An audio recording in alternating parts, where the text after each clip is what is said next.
Hello, I'm Juan. I'm living in Brazil since the year 2009, September, and I wanted to talk a little bit about why I chose this country to settle. I lived before that 10 years in Belgium, uh, 14 years in Chile, 3 years in France, 2 years in USA, a year in Argentina, and I was born in Spain originally, and I stayed there until I was 8. So my parents, my father, he worked in a bank, and he was an expatriate in France and the United States. And when they divorced, my parents, I followed my mother to Chile.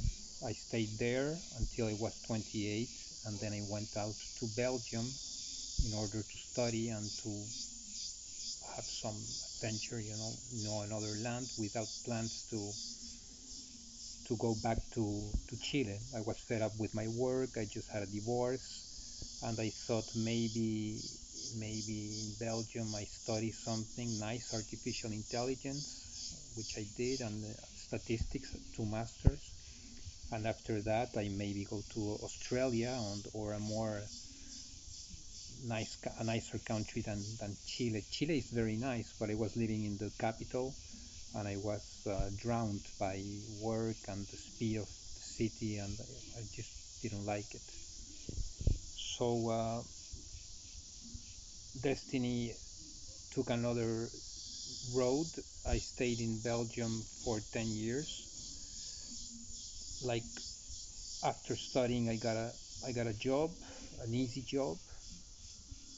I traveled in Europe a bit, and when I was 5 years in Belgium, I decided to leave from there, and I decided to go to South Africa because I was invited to a wedding of a friend of mine there, and I loved it. Cape Town. Cape Town was perfect. Multinational, growing, amazing nature. So I bought a ticket to go to South Africa for July 2005. But I met my wife, my ex-wife actually. I met her in the beginning of 2005, and we fell in love, and immediately started a relationship, living together, having children, and all of that. So I canceled my ticket to South Africa, and I got my money back, fortunately, from British Airways. And I told my new wife that I wanted to leave.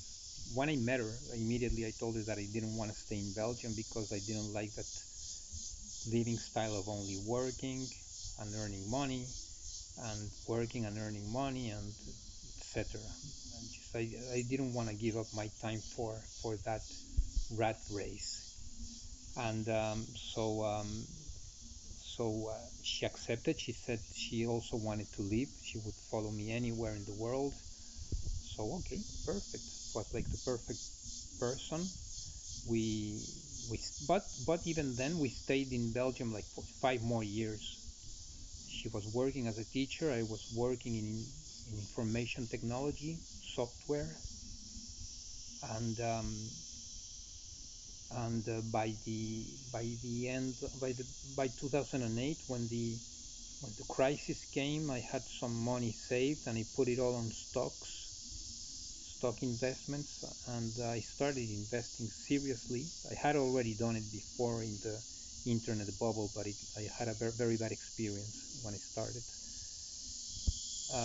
Fortunately, it wasn't much money at the beginning, but in 2008, I had some little more money. I put it on stocks when they were crashing on 2009. I put more when they were really on the lowest levels, and it multiplied basically. And by the end of 2009, I said, okay, we can just leave. I feel good enough to leave.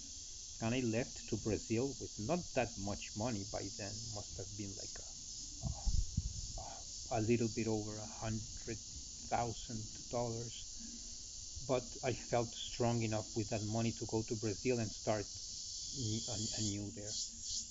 And so I chose Brazil because when I was young in Chile, I took several vacations to Brazil, and the people are super nice. They treat me so well. I had this very nice experiences of meeting people and feeling like at home, and they're very like easygoing and more relaxed. So it was like something I liked a lot. And but I met people in the south of Brazil, in Florianopolis, and also near Sao Paulo. So it's another type of people. They're more like Europeans, more Europeans mixed with some other races. But it's more like Europe or USA in the sense that it's a working culture. So I chose something more relaxed, not as relaxed as the Amazons, but something in between. So in Bahia, which is like it has a good like balance between work and, and total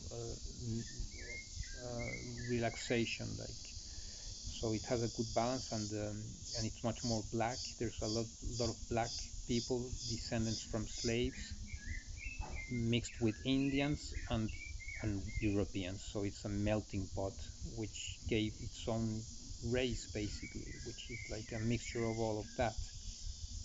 And we stayed there in we chose some place in Bahia near the coast, which was very nice, uh, nature-wise, and yeah, the beach is amazing. The prices are cheap there also.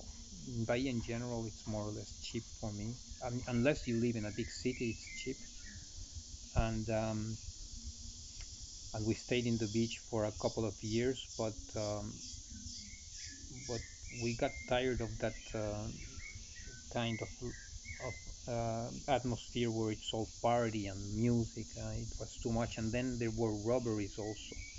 There were some robberies, and we had a house, and they entered to rob it. We were renting some rooms, some like kitchenettes, little apartments, and they were robbed. So we said, okay, no, it's too much violence here. We don't like it. And we had known, like in the interior of Bahia, 450 kilometers to the west of the capital of Salvador, we had known this place called Lençóis, so that's where I am now, which was very very nice, a colonial town which was originally a diamond settlement by the 1800s, 1850.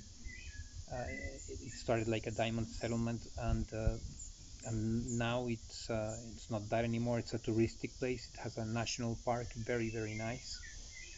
Lots of tourism from Europe, basically. Some Americans, very little Asians, but mostly Europeans, Germans, French come here, and also a lot of tourism from Brazil itself. Now the international tourism slowed down now due to the pandemic, but the Brazilian tourism picked up a lot, and some international is coming back. So the city is super nice. The people are nice. Bahians are like very relaxed. They like to party pretty much, but they're not like they have their honor. They don't stick around and ask for things and let you. They let you live quietly. They respect you. They're very respectful. Um, and so I stayed here. And 5 years ago I divorced, and now I'm living here in the outskirts of the city, and I'm finishing to build my house. And I live with three of my children 1 week, and we share 1 week with me and 1 week with my ex-wife. And And that's it. I have a very quiet life. I still invest on the stock market pretty much. Pretty much not, because it went down a lot, because I had enough to slow down, and I wasn't interested to be all day reading about companies. But now it's coming back, that interest, now that I'm more settled, because I never really had my own house until now, which I built it. Before that, I was always renting and more like my head was in other stuff than investing, but now it's coming back. And that's it. I have a very nice view. I'm in my hammock, and that's it.